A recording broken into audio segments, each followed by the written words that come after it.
fellow movie buffs and film connoisseurs, it is your self-proclaimed cinema shogun here, welcoming you to the channel where we slice and dice through your favorite movies and TV shows with a well-edged samurai sword. And today I will be reviewing Space Jam: A New Legacy. Now, if you didn't already know, I already have a video up on my channel where I give my initial thoughts on this film. Me and my friend James went to see Space Jam: A New Legacy, and right after the movie, we give our first thoughts about the film. So if you're interested in seeing that, go ahead and go click on that video. But I wanted to make another video diving into this movie and reviewing this film because I feel like it's getting a lot of unnecessary hate from critics and the general audience alike. For one, I feel like critics are picking this movie apart like it's supposed to be some type of Oscar contender when that's not what this movie is. Me, I don't consider myself a critic, but I do consider myself maybe a movie reviewer, and when I go into certain movies, I go in with different lenses. For instance, if I go into a Quentin Tarantino or Martin Scorsese film, I go into that movie expecting an Oscar contending film. But if I go into Space Jam: A New Legacy with LeBron James, I'm literally going in thinking, hey, maybe this could be a fun, family-friendly movie, and that's what this was. Also, I feel like the general audience are just going to be predisposed to hating this movie because it's a remake, it's a reboot, even though I could argue it's not really either one of those, but it's a remake of something that we loved as a child. Me being a 90s baby, Space Jam was a big, huge thing for me. It was the movie that I saw in theaters more than any other movie in history. I had to see this movie in theaters at least 20 times, no exaggeration. My mom used to go run errands, and she would drop me and my older brother off at the movies all the time. That's where, my love for movies grew. But I would literally go, and for months on end, we would go see Space Jam over and over again. Because back then, movies weren't like they are now. Like, nowadays, a movie comes, plays in a theater for 3 or 4 weeks, and it's out. Back then, movies would play for months on end, and we would literally go, 2 or 3 times a week to the movies and watch Space Jam. And I remember the last day that it played in the theaters, I went to the concession stands, we got our tickets, and they let us know, like, hey, this is the last day we're playing Space Jam. And I literally cried. I literally cried because I thought I would never get to spend time with this movie again and spend time in this world with these characters again. And then the VHS came out 6 months later. But yeah, I say all that to say that I too have a deep connection, a deep emotional, nostalgic connection with the original Space Jam. So I understand people who are going to come into this movie hating it because it's not what they got as a child. But imagine you as a child, sitting as a child watching and enjoying Space Jam, and your mom or your dad just sitting there trashing the movie because Michael Jordan couldn't act well or because they didn't like cartoons. Don't be that person. Don't be that person. I know we have a deep connection to the original Space Jam, but this movie isn't for us. This movie is for kids. And I know there's an argument made about that for a lot of movies these days. People are trying to make that argument with Star Wars, and that's totally different. Star Wars isn't for kids. Space Jam 2: A New Legacy is a kid's movie, and that's what it is, and that's what I'm going to judge it like, because honestly, this movie is not as bad as what people say. This movie was pretty entertaining for me. Was it perfect? No. Does it hold up to the original? No. But to turn your brain off for, a couple of hours, go in, get a family-friendly movie, you're going to enjoy it. I feel like this is a movie that could bridge the gap between kids and adults.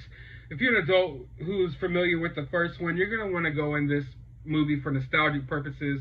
Also, I feel like it's something that kids can enjoy. Now, to go deeper into the movie starts off with a kid LeBron playing the Game Boy. And right there, my nostalgic juices get to flowing. You get to see a Game Boy. But early on in the movie, when you see like LeBron trying to coach his kids in basketball and different things like that, you get to feel that this movie, the underlying message of this movie is family.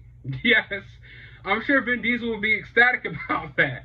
I'm sure he'll be really happy about that. But more so than the original, I feel like this movie is more about family. It's about the relationship between LeBron and his son. It's about basically LeBron trying to get his son back at the same time that Bugs Bunny is trying to get his Looney Tunes family back. So the underlying message of this movie is family, and I kind of dug that.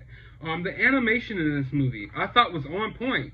I really dug the animation in this movie, and you get a lot of different animation styles. For one, when they're in Toon World, they go through like different DC animated universes. Like you get the old school feel of the original Superman cartoon, and then you get the old school feel of like the '90s Batman animated series cartoon, and then the Justice League cartoon we watched growing up.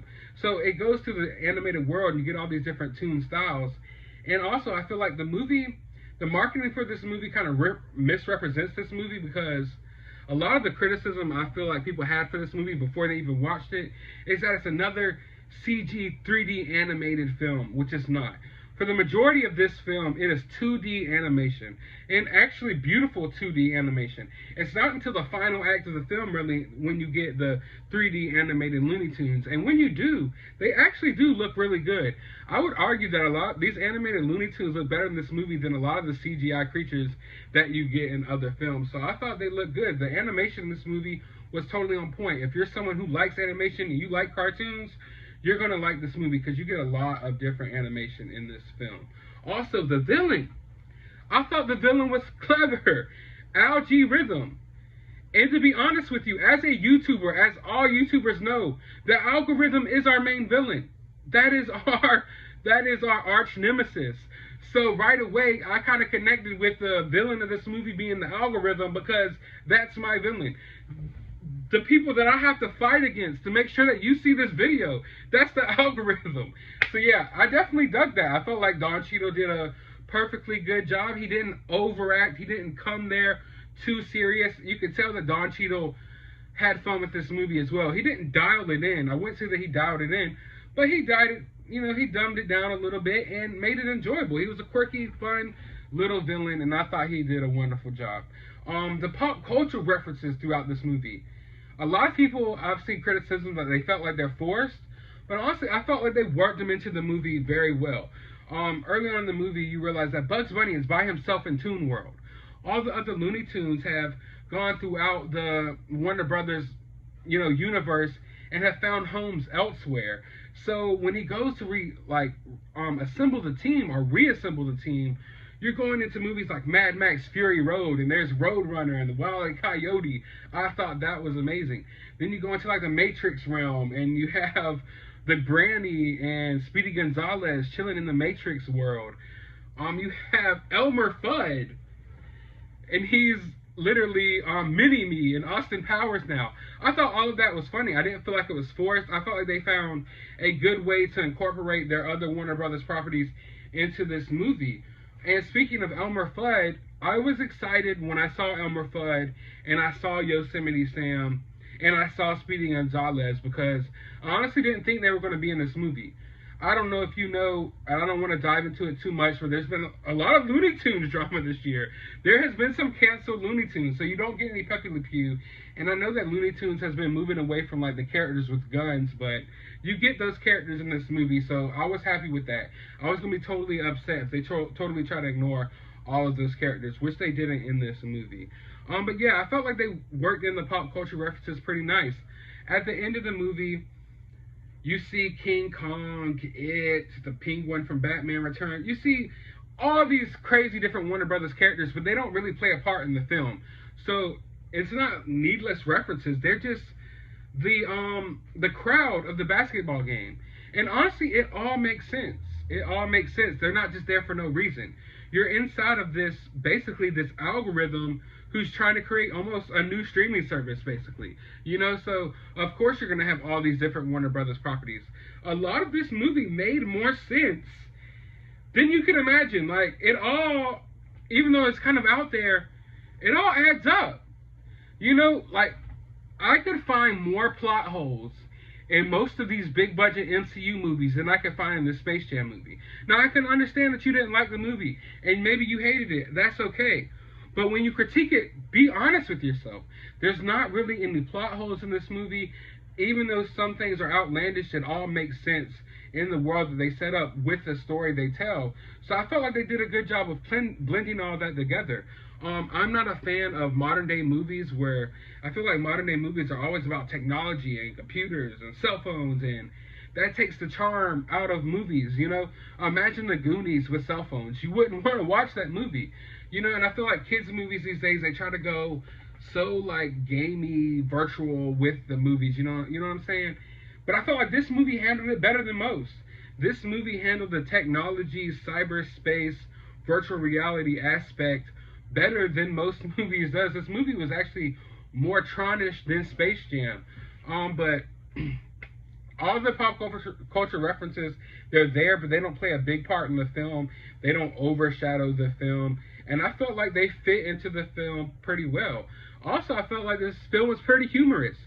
I laughed audibly throughout this film multiple times. And I don't do that often. There's not really any funny movies coming out lately. And I didn't expect to be as amused with this film as I was. I felt like LeBron, for the most part, he's not a great actor. LeBron is not a great actor. But he wasn't totally horrible. I felt like at some points of this film he was actually okay. For one, I felt like his voice acting was better than his regular acting. I thought his voice acting, especially in some points, were pretty on point. And I dug that. You know, so maybe LeBron does have a future in acting or something like that. But if you really go back and watch the original Space Jam and you look at Michael Jordan's acting, I'm sorry, I don't want to upset anyone, but it was pretty bad. So when you're sitting here crapping on LeBron for not having good acting, I want you to remember that Michael Jordan wasn't an Oscar-winning actor in Space Jam either. Michael Jordan, the acting that Michael Jordan had in the original Space Jam movie was that of a McDonald's Happy Meal commercial, basically.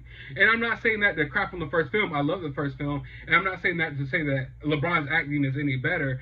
I'm just saying, like, I don't know what people thought they saw with the original Space Jam, but it wasn't Oscar-level acting, you know. And you don't get that from LeBron either. So for the most part, in all honesty, this movie was a very fun film. It was an enjoyable film. It was a lighthearted film. It was something that I really feel like families can enjoy. They're not making really good kids movies anymore. They're not making hardly any kids movies, period. You get one or two Pixar, Disney films a year, maybe Minions thrown in the mix, but that's about it. So seeing that they have a partly live action kid movie in theaters, I don't feel like we should just crap on it. We should allow kids to enjoy it. And we should try to find whatever, you know, we can find that we enjoy about it as well. Now, to say all this, I want to be sure to pinpoint the fact that this movie is not immune from criticism.